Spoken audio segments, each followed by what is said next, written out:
Hey everyone, welcome back to my YouTube channel. तो आज हम पढ़ने वाले हैं सेंट्रल टेंडेंसी का last part, that is the mode. अब तक हमने क्या क्या पढ़ा? अब तक हमने पढ़ लिया हमारा मीन पढ़ चुके हैं हम और मीडियन पढ़ चुके हैं। अब हम पढ़ेंगे अबाउट मोड। तो मोड होता क्या है, सबसे पहले हम ये देखते हैं। Mode is the most frequent value. Most frequent value से हम क्या समझते हैं? मोस्ट फ्रीक्वेंट, जो बार बार रिपीट हो रही हो, एक ऐसी वैल्यू जो सबसे ज़्यादा टाइम्स उस सेट ऑफ डेटा में आई हो जो हमारे पास है। ठीक है, तो अब हम ये एक बहुत सिंपल सा एग्जांपल देखते हैं। सपोज ये हमारा एक सेट ऑफ डेटा है, ये सिर्फ मैं आपको एक्सप्लेन करने के लिए बता रही हूँ, बहुत सिंपल सा एग्जांपल है। तो अब हम इसमें देखते हैं कि मोस्ट फ्रीक्वेंट वैल्यू क्या है। इसमें हमारा देखा हमने 1 है, हमारा 3 टाइम्स अपीयर हुआ है, और 1 इसमें हमारा अपीयर हुआ है 2 टाइम्स, 2 हमारा हुआ है 3 टाइम्स, 3 हमारा है 2 टाइम्स, और 4 है 2 टाइम्स। तो इसमें हमारा मोड क्या हुआ? जो सबसे ज़्यादा बार रिपीट हुआ, तो सबसे ज़्यादा बार 2 रिपीट हुआ 3 टाइम्स, तो हमारे इसमें मोड वैल्यू हो गई 2। ठीक है, अब हम देखते हैं। तो आपका बहुत सिंपल सा था, ये आपसे कोई कहीं नहीं पूछने वाला, सिर्फ आपका बेसिक कंसेप्ट क्लियर करने के लिए है ये। तो अब हम देखेंगे कि अगर कोई हमारे पास ग्रुप डेटा है तो हम उसका मोड कैसे कैलकुलेट करेंगे। तो उसके लिए हमें एक फॉर्मूला गिवन है, mode is equal to L1 plus FM minus F1 upon 2FM minus F1 minus F2। तो इसमें क्या क्या वैल्यूज है हमारी? FM, सबसे पहले हमारा L1 हमारा क्या है? Lower limit of the model class.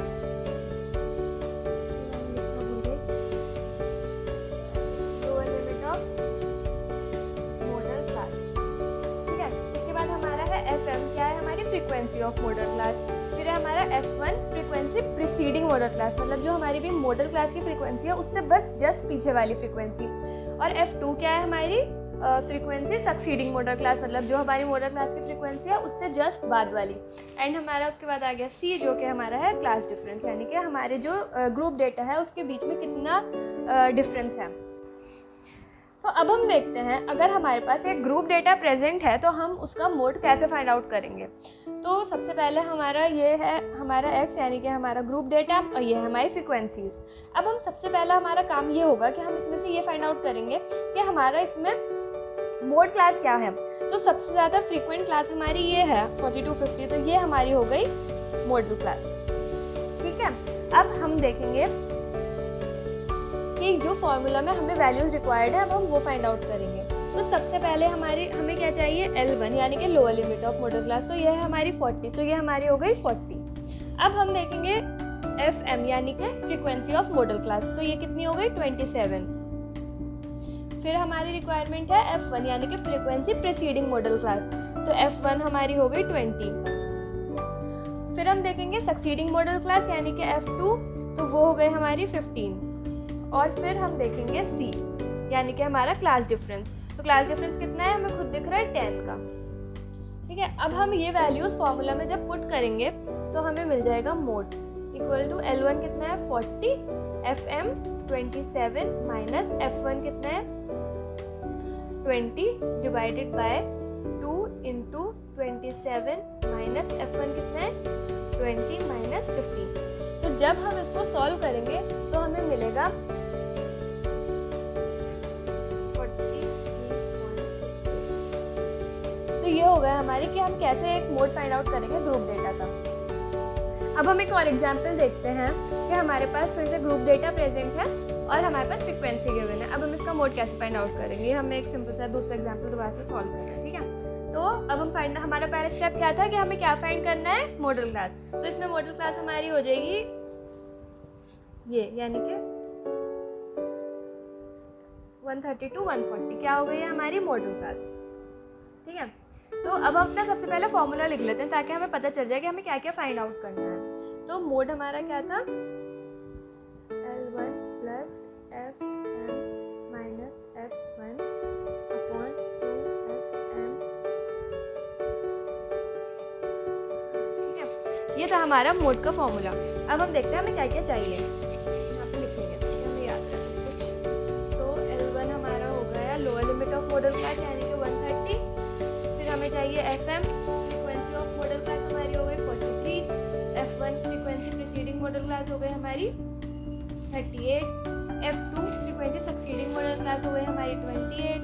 And हमें चाहिए, तो हमारा हो गया 10 अगेन। ओके, सो अब हम ये सारी जो हमें वैल्यूज़ मिली हैं ये सब हम इस फॉर्मूला में पुट कर देंगे। आपको दिख रहा होगा ये सब कितना ईजी है। बस जो मेन स्टेप हो जाएगा, एक तो बस फॉर्मूला में पुट करना, उसके बाद कैलकुलेशन करना, बस ये है इसमें हमारा। और फार्मूला आपको लग रहा होगा काफ़ी टफ है, तो फार्मूला आपको ऐसे याद नहीं होगा। फार्मूला याद करने के लिए एक ही तरीका है और वो है प्रैक्टिस। आपको बार बार प्रैक्टिस करनी होगी, तभी आपको ये फार्मूले दिमाग में रहेंगे, वरना कभी याद नहीं रख सकते, सब मिक्सअप हो जाएगा, कुछ ना कुछ रह जाएगा। तो जितनी ज़्यादा प्रैक्टिस करेंगे उतने ज़्यादा अच्छे से सब फार्मूला आपके दिमाग में घुस जाएंगे। रिमेंबर। ओके, सो अब हम वैल्यूज पुट करते हैं।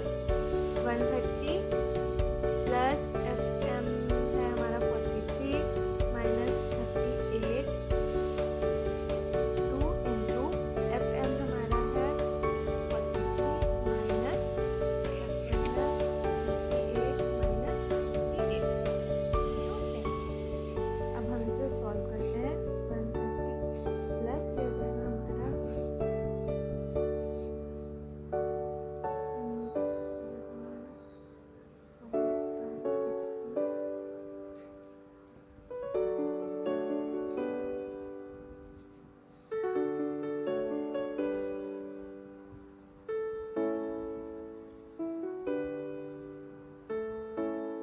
ये हो गया हमारा मोड, जो हमारी रिक्वायर्ड वैल्यू है। नोट मत करिए आप लोग अपने आप से सॉल्व करना। सारे इसके नोट्स मैं डिस्क्रिप्शन में अटैच कर दूंगी। सिर्फ ये एक्सप्लेनेशन के लिए है कि हम इस तरह के प्रॉब्लम्स कैसे सॉल्व करेंगे। तो स्टूडेंट्स, अब मैं आपको बताऊंगी कि जो हमारा मीन, मोड और मीडियन है, इनके बीच में क्या रिलेशनशिप है। तो जो हमारा मोड होता है equals to 3 into median minus 2 into mean, यानी कि 3 इंटू जो मीडियन की वैल्यू आई है माइनस 2 इंटू मीन की वैल्यू। अब आप सोच रहे होंगे कि मैं ये आपको क्यों बता रही हूँ। तो स्टूडेंट्स, कुछ क्वेश्चंस हमारे ऐसे आते हैं एग्जाम में जिसमें हमें तीनों चीज़ें फाइंड आउट करनी होती हैं। तो हमने अभी देखा पिछले वीडियोस में प्लस इस वीडियो में कि बहुत लंबे लंबे मेथड है कि हम फाइंड आउट करें, वैल्यूज पुट करें, फिर हम फाइंड आउट करें। तो जब हमारे पास ये रिलेशनशिप है तो हम ऐसा कर सकते हैं कि हम सिर्फ 2 वैल्यूज़ फाइंड आउट करें और फिर तीसरी वाली वैल्यू हम इस रिलेशनशिप से निकाल लें।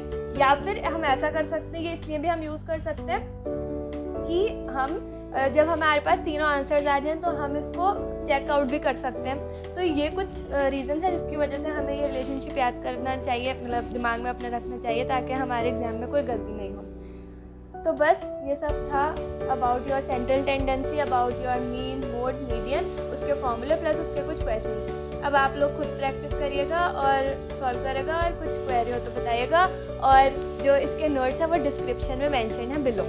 Thank you.